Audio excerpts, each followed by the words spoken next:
You are without doubt the worst pirate I've ever heard of. But you have heard of me. Okay, so what we're going to do first is we're going to install Kali.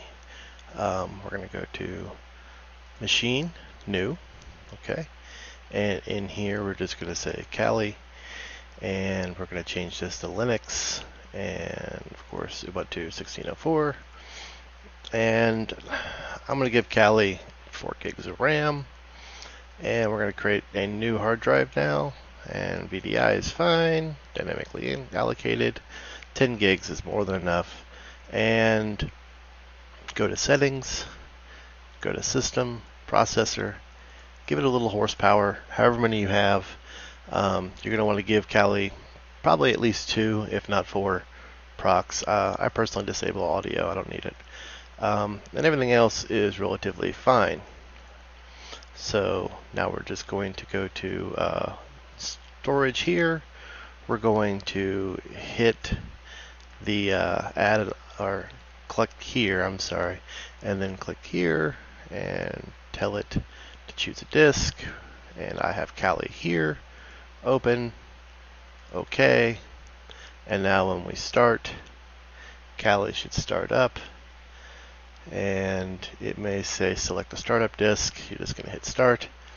And you're going to go through the optical install, close that out, and this is going to take a moment. Doobie-doobie-doo, okay, and of course just go through and install like normal. Don't change anything crazy or anything, and just basically go through the steps. So I will pause the video from here, just follow the installer as needed. When you get to this point, just saying Kali's fine, continue, just continue out all through this. We're not doing anything crazy. For user, I normally do my nickname, and I choose a very strong password, totally not ASDF, and hit continue, and just follow along like normal. When you get to the disk part, you should only have one disk, so it's gonna just use the entire disk. Alright, and just continue along. And do you want to write the changes? You're gonna have to say yes here. If you don't, it will back out. And now it's going to install. So when you get to this point, depending upon the amount of hard drive space you have, you may want to check large here.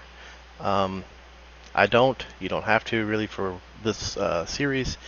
We'll install everything as we need. If we need, I use XFCE because it's awesome. I use it in my normal Linux as well, my main machine, and just you're gonna click continue, and it's gonna do get more installing. Okay, so when you get to this screen, you're just gonna say yes and continue. You're going to check your only one there, and it's going to install Grub, and then it will finish its install, and you should be able to reboot after that. So like I said, once you get to here, you're just going to hit continue, and that will reboot your machine, and at this point you should boot up into Kali. So we'll just hit OK. It's going to boot, and you'll log in with the user you created.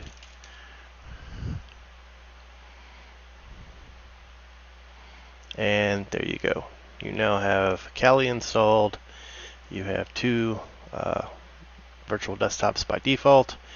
You can record with Kazam because typically pen testers need proof of recording things.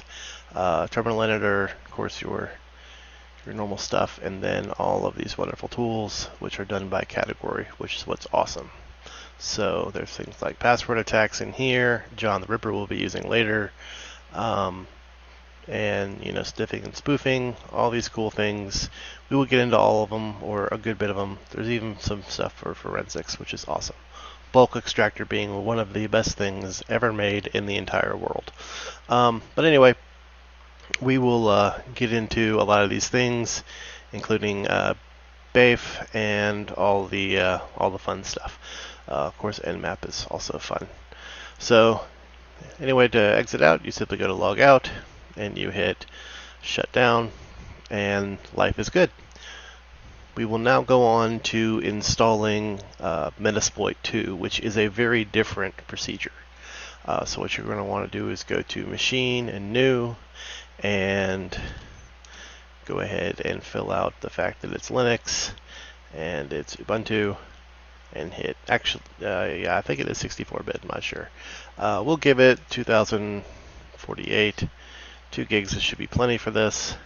We're going to create a virtual drive, and here's where it's different. So you're going to want to use an existing drive. You're going to want to go to Add and go where you extracted your Metasploit 2, and then from there import that as your disk. So it's already installed, ready to roll. Go to Settings, and maybe you want to give it an extra proc.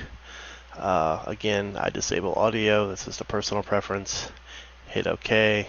We're going to hit Start, and that's going to take a moment to do its thing. It's going to start up. Now, Metasploit 2 is, remember, do not expose this to the internet, okay?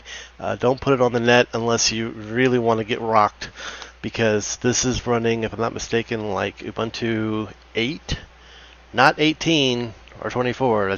We're talking 10 years old, okay?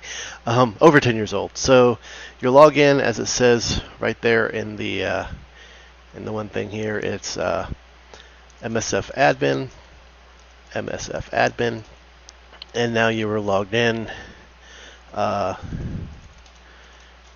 Yeah, so like it's literally running like Linux 2.6 from 2008. It's a little old. Yeah, Ubuntu 8.04. So over 10 years old. But it has a lot of services already set up, ready to roll, in both rolling as in it's turned on, but rolling as in you can roll over it like a steamroller and take it over. So lots of cool things to discuss and do later, but this is, so you simply type in power off when you want to shut it down. You'll need to do sudo for that. And once you log in, you are, well, it'll stop the Apache and the Tomcat and all that other fun stuff. Stop Samba and MySQL. It has a lot of things installed. It's going to take a second. But once it's done, it's going to halt. There you go. It should be done. Well, not halt. Go away. Good job. Alright, so that's how you set up those tools. Easy peasy, not terrible. You're looking at like 8 minutes. Well, 8 minutes after I cut out a lot of junk.